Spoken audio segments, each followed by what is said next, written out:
নমস্কার বন্ধুরা, আশা করি আপনারা সবাই ভালো আছেন। দা জুগাড়ু কিচেনে আপনাদেরকে স্বাগত।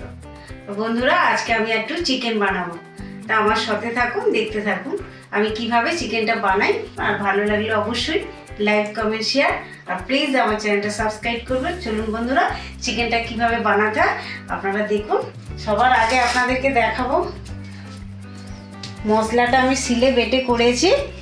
এখানে রসুন নিয়েছি, এখানে আদা আছে, জিরে আছে, টমেটো, পেঁয়াজ, এখানে আলু কেটে রেখেছি, আর এখানে 1.5 কেজি চিকেন আছে। এই সমস্ত মশলা দিয়ে আলু দিয়ে আমি চিকেনটা বানাবো। আমার সাথে থাকুন, দেখতে থাকুন। সবার আগে আমি গ্যাসটা জ্বেলে নেব। গ্যাসটাই জ্বেলে দিলাম, কড়াইটা বসিয়ে দিলাম। কড়ার মধ্যে তেল দিয়ে দেবো, আরও একটু অল্প একটু ছিল, আর একটু দিয়ে দিলাম। এই তেলগুলো সঙ্গে সঙ্গে সবে ঢেলেছি। এবার একটু সরিয়ে রাখি, সরষের তেল আর সাদা তেল সরিয়ে রাখি।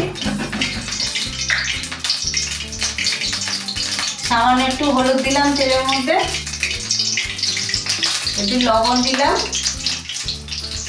আলুটা ভাজবো বলে দিলাম, এগুলো আলুটা আমি এই দিয়ে দিচ্ছি।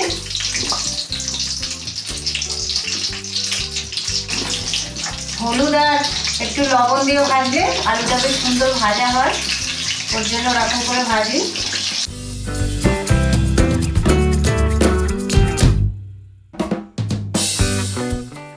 আলুটা আমি লাল লাল করে ভেজে নেব।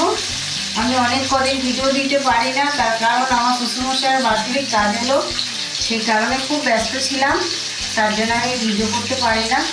আর আগের চ্যানেলটা আমার হ্যাক হয়ে গেছে, আপনারা তো সম্পূর্ণ সবটাই জানেন।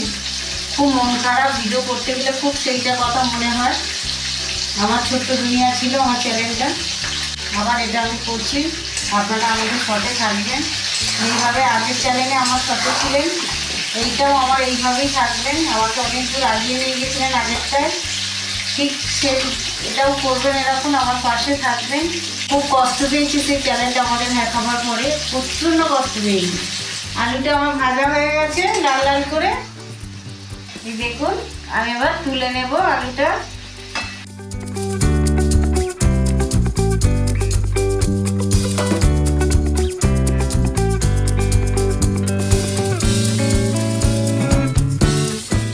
আলুটা লাল লাল করে ভেজে নিয়েছি। এবার আমি মাংসটা বসাবো। গ্যাসটা জোরে দিলাম, আলুটা একটু আস্তে করে দিয়ে ভাজলাম।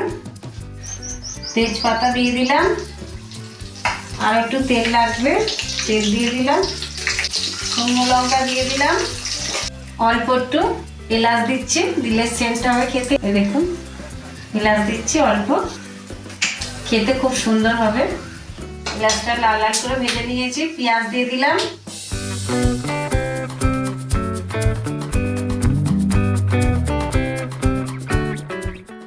এদিকে গ্যাসটা ভাতটা বসিয়ে দিই। গ্যাসটা দিয়ে দিলাম, এই ভাতের হাঁড়ি বসিয়ে দিলাম। বেশি কিছু করবো না, খুব গরম লাগছে, শুধু মাংসের তরকারি ভাত করবো। গরমের সময় একটু টকের ডাল, আলু শুক্তো, ডিম ভাজা, এই সমস্ত খেতে খুবই ভালো লাগে হালকার মধ্যে। গতকাল করেছিলাম, ওর জন্য আজকে বারে রবিবার, আজকে একটু মাংস করছে। সপ্তাহে একদিন একটু না চিকেন খেলে ভালো লাগে না। টমেটোটা একটু কম হয়ে গেছে, কিন্তু টমেটো আমার পেয়ে উঠলাম না, দোকানেও পাই না। পাড়ায় একটা সবজি দাদা আসে, তার কাছেও নেই, যার জন্য 2 পিস ছিল, 2 পিসই কেটেছি, ওইটাই চালিয়ে নেব। আচ্ছা, পেঁয়াজটা আমি লাল লাল করে ভেজেছি, আর একটু এরকম মশলাটা দিলে আরও একটু ভাজা ভাজা হয়ে যাবে। আমি এবার সব মশলাগুলো দিয়ে দেব। সবার আগে দেব রসুন বাটা। পেঁয়াজের সাথে সাথে রসুনটাও ভালোভাবে ভাজা হবে, নাহলে রসুনটা গন্ধ হয়। মাংসের তরকারি রসুন না ভালো করে ভেজে দিলে রসুন গন্ধ হয়। দাদাদেরকেও বলছি, ভাইদেরকেও বলছি, যারা বাইরে থাকে তাদের রান্নাবান্নার খুব সমস্যা, আমার এই চ্যানেলটা আপনারা দেখবেন, আমি কীভাবে রান্না করছি আপনারা দেখেন, এইভাবে মাংস তরকারি বানাবেন। কেন বাড়ি থেকে যারা বাইরে কাজের ক্ষেত্রে বাইরে আসে, তার জন্য তাদের রান্না করতে খুব অসুবিধা, কেউ জানে কেউ জানে না।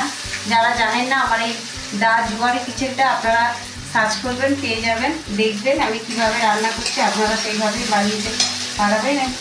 দোকানে থাকলে সেখানেও বানাবেন। জিরে দিয়ে দিলাম, আমি রসুন দিলাম, জিরে দিলাম। এবার দিচ্ছি আদা। ওই দেখুন আদা দিচ্ছে। আদা রসুন জিরে দিয়ে মশলাটা ভালো করে কষাই করে নিলাম। এবার আমি টমেটোটা দিয়ে দিলাম।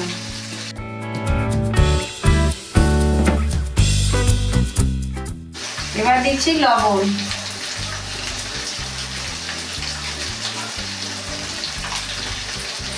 আমি 4 চামচ দিলাম, আরও একটু দিলাম। এবার দেব হলুদ। হলুদ দিচ্ছি, দেখুন 4 চামচ হলুদ দিলাম। লঙ্কাটা একটু কমই দেবো, কারণ ঝালটা খাবে না বেশি। গরমে তো বেশি ঝাল খেতে পারে না। এর সাথে জিরে আছে, এবার গরম মশলা দিলে সেখানে একটু ঝালটা বেশি হয়ে যাবে। আর একটু সামান্য দিলাম।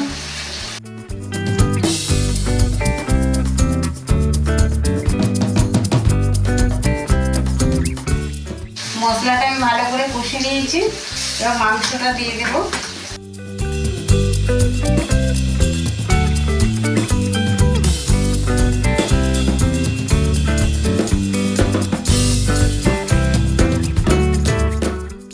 এইভাবে মশলাটার সঙ্গে আমি মাংসটা মিশিয়ে নিলাম।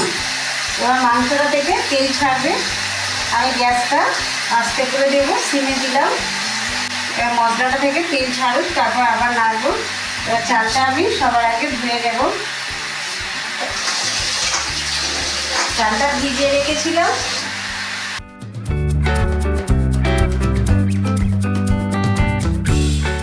থালাটা আমি চাপা দিয়ে দিলাম, আস্তে আস্তে তেল ছাড়ুক। দেখি মাংসটার মধ্যে কতটা জল দিচ্ছে আর কতটা তেল ছেড়েছে।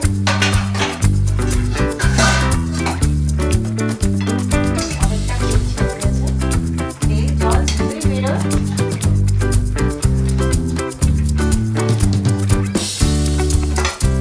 গ্যাসটা একটু জোরে দেবো। আলুটা ভেজে রেখেছিলাম, দিয়ে দেবো।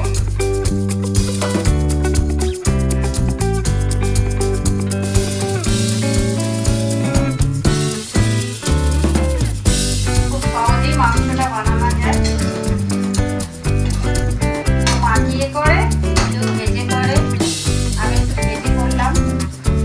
ভাতটা হয়ে গেছে।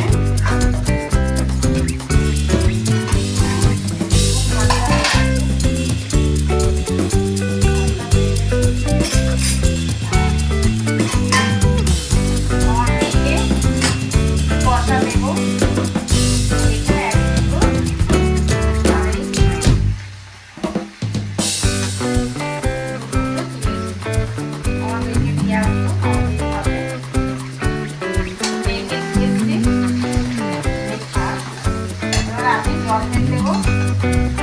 মাংস ছেড়ে যাচ্ছে, আমি জল দিয়ে দেবো।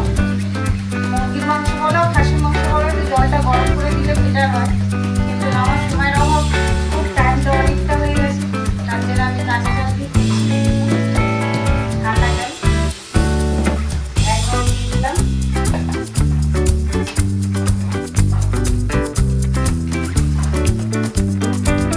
আমরা তরকারিতে কালার মশলা খাই না, তার কারণ কালার মশলা খাওয়াটা ভালো না। আমি সব কিছু দেখে করি, কিন্তু আমি লঙ্কা হলুদটা কোনোদিন জিরে আদা মিক্সারও করি না। আমি এমনি বেটেই করি। জিরে আদা রসুন আমি জিরে বেটে করি। তরকারিতে জল দিয়ে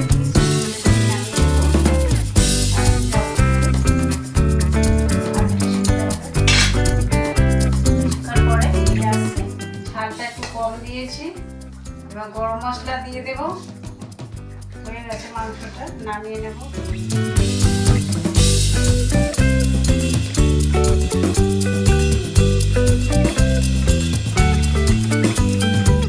দেখুন মাংসের তরকারি হয়ে গেছে।